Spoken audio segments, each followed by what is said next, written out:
ನೋಡೋದಕ್ಕೆ ತುಂಬಾ ಸಿಂಪಲ್ ಆಗಿ ಕಾಣಿಸಿದ್ರು ನಮ್ಮ ವಿಶ್ವದಲ್ಲಿ ಎಲ್ಲಕ್ಕಿಂತ ಮಿಸ್ಟೀರಿಯಸ್ ಮತ್ತು ಕಾಂಪ್ಲಿಕೇಟೆಡ್ ವಿಷಯ ಯಾವುದಾದ್ರೂ ಇದೆ ಅಂದ್ರೆ ಅದು ನಮ್ಮ ದೇಹ. ನಮ್ಮ ದೇಹಕ್ಕೆ ಸಂಬಂಧಿಸಿದ ಎಷ್ಟೋ ಆಶ್ಚರ್ಯ ಉಂಟು ಮಾಡುವ ಕುತೂಹಲಕಾರಿ ವಿಷಯಗಳನ್ನ ನಾನು ಈ ವಿಡಿಯೋದಲ್ಲಿ ಹೇಳ್ತೀನಿ. ನಿಮ್ಮ ಬಗ್ಗೆ ನೀವು ತಿಳ್ಕೋಬೇಕು ಅಂದ್ರೆ ಈ ವಿಡಿಯೋನ ಮಿಸ್ ಮಾಡದೆ ಪೂರ್ತಿ ನೋಡಿ. ನೋಡಿದ ಮೇಲೆ ಗೊತ್ತಾಗುತ್ತೆ ನಮ್ಮ ದೇಹ ಎಷ್ಟು ಇಂಪಾರ್ಟೆಂಟ್ ಅಂತ. So let's go to video. DNA capacity. ನಮ್ಮ ಬಾಡಿಯಲ್ಲಿರುವ 1 ಗ್ರಾಂ ಡಿಎನ್ಎದಲ್ಲಿ ಸುಮಾರು 700 ಟೆರಾಬೈಟ್ ಅಂದ್ರೆ 7 ಲಕ್ಷ GB ಡೇಟಾ ಅನ್ನ ಸ್ಟೋರ್ ಮಾಡಿ ಇಟ್ಕೊಳ್ಳೋ ಕೆಪಾಸಿಟಿ ಇರುತ್ತೆ. ಅಂದ್ರೆ ಇದೇ ಡೇಟಾವನ್ನ ಲೇಟೆಸ್ಟ್ ಹಾರ್ಡ್ ಡಿಸ್ಕ್ ಗಳಲ್ಲಿ ಸ್ಟೋರ್ ಮಾಡಿ ಇಟ್ಕೋಬೇಕು ಅಂದ್ರೆ 1 ಟೆರಾಬೈಟ್ ಹಾರ್ಡ್ ಡಿಸ್ಕ್ ಗಳು ನಮಗೆ 700 ಬೇಕಾಗುತ್ತೆ. ಅದರ ತೂಕನೇ 175 kg ಆಗುತ್ತೆ. ಇಷ್ಟು ಹಾರ್ಡ್ ಡಿಸ್ಕ್ ಗಳಲ್ಲಿ ಇರೋ ಇನ್ಫಾರ್ಮೇಶನ್ ಅನ್ನ ಸ್ಟೋರ್ ಮಾಡಿ ಇಟ್ಕೊಳ್ಳೋ ಕೆಪಾಸಿಟಿ ನಮ್ಮ 1 ಗ್ರಾಂ ಡಿಎನ್ಎಗೆ ಇದೆ. ಇದು ನಮ್ಮ ಡಿಎನ್ಎಗೆ ಇರುವ ಪವರ್. ನಮ್ಮ ಬಾಡಿಯಲ್ಲಿರುವ ಎಲ್ಲಾ ಡಿಎನ್ಎ ನ ಸೇರಿಸಿ ಒಂದು ಚೈನ್ ತಯಾರು ಮಾಡಿದ್ರೆ ಆ ಚೈನ್ 1600 ಕೋಟಿ ಕಿಲೋಮೀಟರ್ ಇರುತ್ತೆ. ಬ್ರೈನ್. ನಮ್ಮ ಬ್ರೈನ್ ನಲ್ಲಿ ಸೆಕೆಂಡ್ಗೆ ಸುಮಾರು 1 ಲಕ್ಷ ಕೆಮಿಕಲ್ ರಿಯಾಕ್ಷನ್ಗಳು ನಡೀತಾ ಇರ್ತವೆ. ಈ ರಿಯಾಕ್ಷನ್ ಗಳಿಂದನೇ ನಾವು ಕಣ್ಣಿಂದ ನೋಡ್ತಾ ಇದೀವಿ, ಮಾತಾಡ್ತಾ ಇದೀವಿ, ಮಾತಾಡಿರೋದು ಅರ್ಥ ಮಾಡ್ಕೋತಾ ಇದೀವಿ. ಇವುಗಳಲ್ಲಿ ಯಾವುದೇ ಒಂದು ರಿಯಾಕ್ಷನ್ ನಿಂತೋದ್ರೆ ನಾವು ಬದುಕಿರೋದು ತುಂಬಾ ಕಷ್ಟ. ನಾವು ಯಾವ ಕೆಲಸ ಮಾಡಿದ್ರೂ ಅದಕ್ಕೆ ಕಾರಣ ನ್ಯೂರಾನ್ ಕಮ್ಯುನಿಕೇಶನ್. ನಮ್ಮ ಬ್ರೈನ್ ನಲ್ಲಿ 86 ಮಿಲಿಯನ್ ನ್ಯೂರಾನ್ಸ್ ಗಳು ಇರುತ್ತೆ. ಒಂದು ನ್ಯೂರಾನ್ 10,000 ನ್ಯೂರಾನ್ಸ್ ಗಳಿಗೆ ಕನೆಕ್ಟ್ ಆಗಿರುತ್ತೆ. ಹಾಗೆ ನಮ್ಮ ಬ್ರೈನ್ ನಲ್ಲಿ ಟ್ರಿಲಿಯನ್ ನ್ಯೂರಾನ್ ಕನೆಕ್ಷನ್ ಗಳು ಇರುತ್ತೆ. ಇವುಗಳಲ್ಲಿ ಸಿಗ್ನಲ್ಸ್ ಗಂಟೆಗೆ 322 ಕಿಲೋಮೀಟರ್ ವೇಗದಲ್ಲಿ ಪ್ರಯಾಣ ಮಾಡುತ್ತೆ. ಅಂದ್ರೆ ಬುಲೆಟ್ ಟ್ರೈನ್ ಗಿಂತ ಜಾಸ್ತಿ ಸ್ಪೀಡ್ ನಲ್ಲಿ ನಮ್ಮ ಬ್ರೈನ್ ನಲ್ಲಿ ನ್ಯೂರಾನ್ಸ್ ಮಧ್ಯೆ ಸಿಗ್ನಲ್ ಟ್ರಾನ್ಸ್ಫರ್ ಆಗುತ್ತೆ. ಇಷ್ಟು ಕೆಲಸ ನಡೀತಾ ಇದ್ರು ಒಂದು ಸ್ವಲ್ಪ ಕೂಡ ಸೌಂಡ್ ಮಾಡದೇ ಇರೋ ಅದ್ಭುತ ಮಿಷಿನ್ ಅಂದ್ರೆ ಅದು ನಮ್ಮ ಬ್ರೈನ್.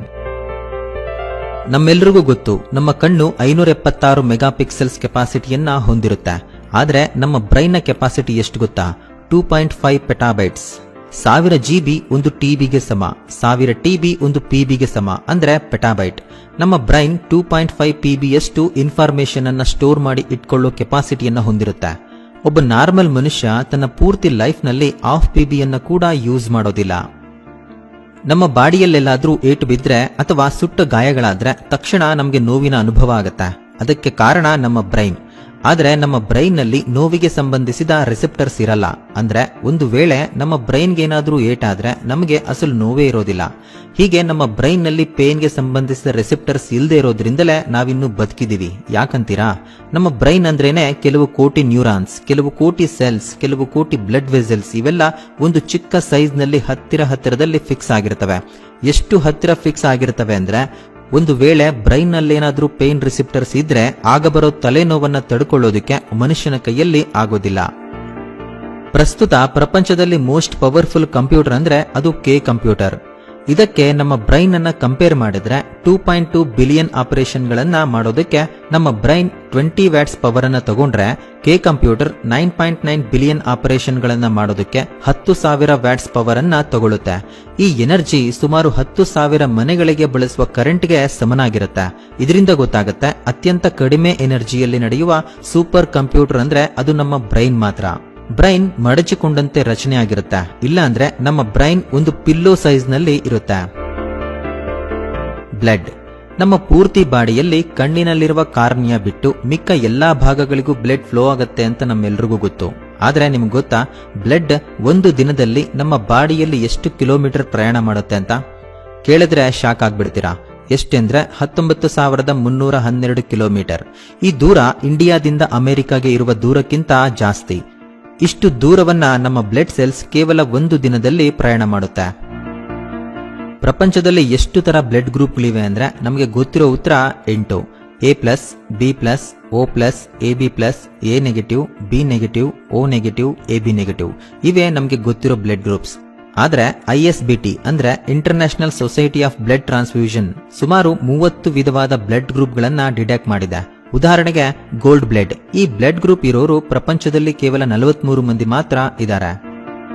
ನಮ್ಮ ಬಾಡಿಯಲ್ಲಿ ದಿನಕ್ಕೆ 2,000 ಕೋಟಿ ರೆಡ್ ಸೆಲ್ಸ್, 4,000 ಕೋಟಿ ಪ್ಲೇಟ್ಲೆಟ್ಸ್, 1,000 ಕೋಟಿ ವೈಟ್ ಸೆಲ್ಸ್ ತಯಾರಾಗುತ್ತೆ.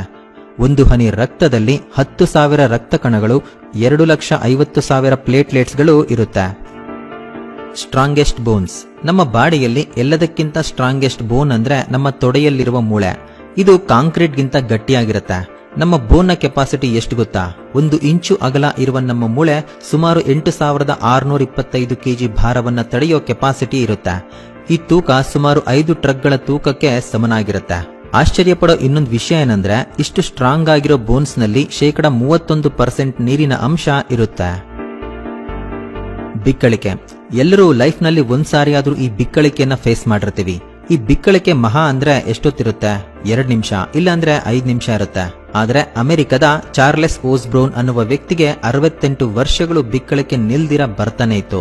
1922ರಿಂದ 1990ರವರೆಗೆ 68 ವರ್ಷಗಳ ಕಾಲ ಹಗಲು ರಾತ್ರಿ ಅನ್ನದೆ ಈತ ನಿದ್ದೆ ಹೋಗ್ತಾ ಇದ್ರು, ಎಚ್ಚರವಾಗಿದ್ರು, ಬಿಕ್ಕಳಿಕೆ ಮಾತ್ರ ನಿಲ್ಲಿಲ್ಲ. ಇದೇ ಇವತ್ತಿನವರೆಗೂ ವರ್ಲ್ಡ್ ರೆಕಾರ್ಡ್.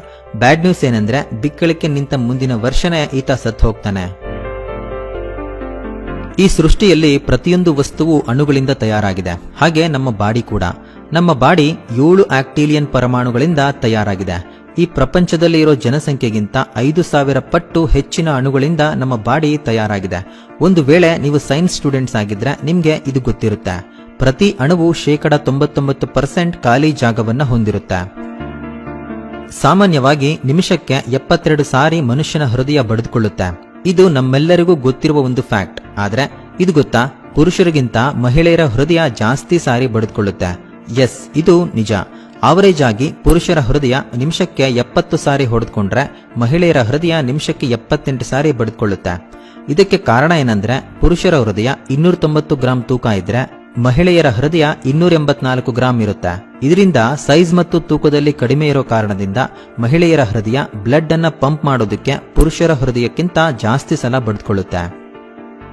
ನಮ್ಮ ಹೃದಯ ತಾಯಿಯ ಹೊಟ್ಟೆಯಲ್ಲಿದ್ದಾಗ 4 ವಾರಗಳ ನಂತರ ಬಡಿದುಕೊಳ್ಳೋಕೆ ಸ್ಟಾರ್ಟ್ ಆಗುತ್ತೆ.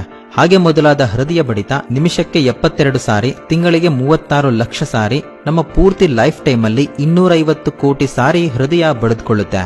ಹೀಗೆ ಹೃದಯ ನಮ್ಮ ಪೂರ್ತಿ ಲೈಫ್ ಟೈಮ್ ಅಲ್ಲಿ 150 ಕೋಟಿ ಬ್ಯಾರಲ್ ರಕ್ತವನ್ನ ಪಂಪು ಮಾಡುತ್ತೆ. ಇದು ಎಷ್ಟು ದೊಡ್ಡದು ಅಂದ್ರೆ, ಈ ಬ್ಲಡ್ ನಿಂದ ನಾವು 200 ಟ್ರೈನ್ ಟ್ಯಾಂಕ್ ಗಳನ್ನ ಫಿಲ್ ಮಾಡಬಹುದು. ಇಷ್ಟು ಕೆಲಸ ಮಾಡಿದ್ರು ಯಾವತ್ತಿಗೂ ಆಯಾಸ ಆಗದೆ ಇರೋ ಒಂದೇ ಒಂದು ಅದ್ಭುತ ಮಿಷಿನ್ ಅಂದ್ರೆ ಅದು ಹೃದಯ ಮಾತ್ರ. ನಮ್ಮ ಹೃದಯ ನಮ್ಮ ಶರೀರದ ಪ್ರತಿ ಭಾಗಕ್ಕೂ ಬ್ಲಡ್ ಅನ್ನ ಪಂಪ್ ಮಾಡುತ್ತೆ. ಎಷ್ಟು ಪ್ರೆಷರ್ ನಲ್ಲಿ ಪಂಪ್ ಮಾಡುತ್ತೆ ಗೊತ್ತಾ? ನಮ್ಮ ಹೃದಯ ಒಂದು ಚಿಕ್ಕ ಪಂಪ್ ಅನ್ಕೊಂಡ್ರೆ ಅದರಿಂದ ಬರೋ ನೀರು ಯಾವ ಪೈಪ್ನ ಅವಶ್ಯಕತೆ ಇಲ್ದಿರಾನೆ 4 ಫ್ಲೋರ್ ಮೇಲೆವರೆಗೂ ರೀಚ್ ಆಗುತ್ತೆ. ಅಷ್ಟು ಪ್ರೆಷರ್ ನಿಂದ ನಮ್ಮ ಹೃದಯ ನಮ್ಮ ಶರೀರದಲ್ಲಿ ರಕ್ತವನ್ನ ಪಂಪ್ ಮಾಡುತ್ತೆ. ನಮ್ಮ ಹೃದಯ ಕೆಲಸ ಮಾಡೋದಕ್ಕೆ ತಗೊಳ್ಳೋ ಒಂದು ದಿನದ ಎನರ್ಜಿಯಿಂದ ಒಂದು ಟ್ರಕ್ ಅನ್ನ 32 ಕಿಲೋಮೀಟರ್ ವರೆಗೆ ನಡೆಸಬಹುದು. ಅದೇ ಲೈಫ್ ಟೈಮ್ ನಲ್ಲಿ ನೋಡಿದ್ರೆ ಭೂಮಿಯಿಂದ ಚಂದ್ರನವರೆಗೆ ಮತ್ತೆ ಚಂದ್ರನಿಂದ ಭೂಮಿಯವರೆಗೆ ನಡೆಸಬಹುದು. ಇದನ್ನ ಮಿಂಚಿದ ಪಂಪ್ ಪ್ರಪಂಚದಲ್ಲಿ ಇನ್ನೊಂದಿಲ್ಲ. ನಮ್ಮ ಬಾಡಿ ಫುಡ್ ನ ಟೇಸ್ಟ್ ಅನ್ನ ಕೇವಲ 0.15 ಸೆಕೆಂಡ್ ನಲ್ಲಿ ಟೇಸ್ಟ್ ಮಾಡುತ್ತೆ. ಈ ಟೈಮ್ ನಾವು ಕಣ್ಣಿನ ರೆಪ್ಪೆ ಅಲ್ಲಾಡಿಸುವ ಟೈಮ್ಗಿಂತ ಕಮ್ಮಿ. ನಮ್ಮ ಶರೀರದಲ್ಲಿ ಯಾವಾಗ್ಲೂ ಬೆಳೆಯುತ್ತಿರುವ ಒಂದೇ ಒಂದು ಪಾರ್ಟ್ ಅಂದ್ರೆ ಅದು ಕಿವಿ. ಇದು ವರ್ಷಕ್ಕೆ ಮಿಲಿಮೀಟರ್ ಲೆಕ್ಕದಲ್ಲಿ ನಾವು ಸಾಯೋವರೆಗೆ ಬೆಳೀತಾನೆ ಇರುತ್ತೆ. ನಾವು ಮಲಗಿದ್ದಾಗ್ಲೂ ಸಹ ಕಿವಿ ಸೌಂಡ್ ಗಳನ್ನ ಕೇಳುತ್ತಾನೆ ಇರುತ್ತೆ. ಆದ್ರೆ ಆ ಟೈಮಲ್ಲಿ ಬ್ರೈನ್ ಆ ಸೌಂಡ್ ಅನ್ನ ಬ್ಲಾಕ್ ಮಾಡುತ್ತೆ. ನಾವು ಯಾವ್ದಾದ್ರೂ ಒಂದು ಸೌಂಡ್ ಕೇಳ್ತಾ ಇದೀವಿ ಅಂದ್ರೆ ಅದಕ್ಕೆ ಕಾರಣ ನಮ್ಮ ಕಿವಿಯಲ್ಲಿರುವ ಏರ್ ಡ್ರಮ್. ಇದು ನಮ್ಮ ಕಿವಿಯಲ್ಲಿ 0.7 ಇಂಚಸ್ ಸೈಜ್ ನಲ್ಲಿರುತ್ತೆ. ಎದುರುಗಡೆ ಇರುವ ವ್ಯಕ್ತಿ ಮಾತಾಡೋ ವಾಯ್ಸ್ ನಮ್ಮ ಕಿವಿಯ ಒಳಗಡೆ ಹೋದಾಗ ಈ ಏರ್ ಡ್ರಮ್ 1 ಇಂಚು ಅಗಲದಲ್ಲಿ ಸುಮಾರು 1,00,000 ಸಾರಿ ಕದಲುತ್ತೆ. ಅಷ್ಟು ಕಮ್ಮಿ ಸೈಜ್ ನಲ್ಲಿ ಇದು ಕದಲೋದ್ರಿಂದ ನಾವು ಚಿಕ್ಕ ಚಿಕ್ಕ ಸೌಂಡ್ ಅನ್ನ ಕೂಡ ಸ್ಪಷ್ಟವಾಗಿ ಕೇಳ್ತೀವಿ. ಅದು ಕೂಡ ಎಷ್ಟು ಸ್ಪಷ್ಟವಾಗಿ ಅಂದ್ರೆ ಅಣುಗಳ ಸೌಂಡ್ ಅನ್ನ ಕೂಡ ನಾವು ಕೇಳುವಂತಹ ರೇಂಜ್ ನಲ್ಲಿ. ನಂಬಿಕೆ ಬರ್ತಾ ಇಲ್ವಾ? ಹಾಗಾದ್ರೆ ಈ ವಿಡಿಯೋ ನೋಡಿದ್ಮೇಲೆ ಚೆಕ್ ಮಾಡಿ. ಮೊದಲು ನೀವು ನಿಮ್ಮ ಕಣ್ಣನ್ನ ಮುಚ್ಚಿಕೊಂಡು ನಿಮ್ಮ ಫ್ರೆಂಡ್ ಅನ್ನ ಕರೀರಿ. ಒಂದು ಗ್ಲಾಸಲ್ಲಿ ತಣ್ಣಗಿರೋ ನೀರನ್ನ, ಇನ್ನೊಂದು ಗ್ಲಾಸಲ್ಲಿ ಬಿಸಿ ನೀರನ್ನ ಹಾಕೋದಕ್ಕೆ ಹೇಳಿ. ಜಸ್ಟ್ ಆ ನೀರು ಹಾಕುವಾಗ ಬರೋ ಸೌಂಡ್ ಅನ್ನ ಬೇಸ್ ಮಾಡಿಕೊಂಡು ಯಾವಾಗ ಕೋಲ್ಡ್ ವಾಟರ್ ಹಾಕಿದ್ರು, ಯಾವಾಗ ಹಾಟ್ ವಾಟರ್ ಹಾಕಿದ್ರು ಅನ್ನೋದನ್ನ ನೀವು ಕಣ್ಣು ಮುಚ್ಚಿಕೊಂಡು ಹೇಳಬಹುದು. ಬೇಕಾದ್ರೆ ಟೆಸ್ಟ್ ಮಾಡಿ. ಈ 2 ವಿಷಯದಲ್ಲಿ ನೀರನ್ನ ಗ್ಲಾಸ್ ನಲ್ಲೇ ಹಾಕಲಾಗಿದೆ. ವ್ಯತ್ಯಾಸ ಏನಂದ್ರೆ ಜಸ್ಟ್ ಅಣುವಿನ ಸ್ಪೀಡ್ ಮಾತ್ರನೇ. ಆದ್ರಿಂದ ಯಾವತ್ತೂ ನಿಮ್ಮ ಕಿವಿಯ ಪವರ್ ಅನ್ನ ನಿರ್ಲಕ್ಷ್ಯ ಮಾಡಬೇಡಿ. Number of skin cells. ಪ್ರತಿದಿನ ನಮ್ಮ ಚರ್ಮದಿಂದ 10 ಲಕ್ಷ ಸ್ಕಿನ್ ಸೆಲ್ಸ್ ಉದುರೋಗುತ್ತೆ.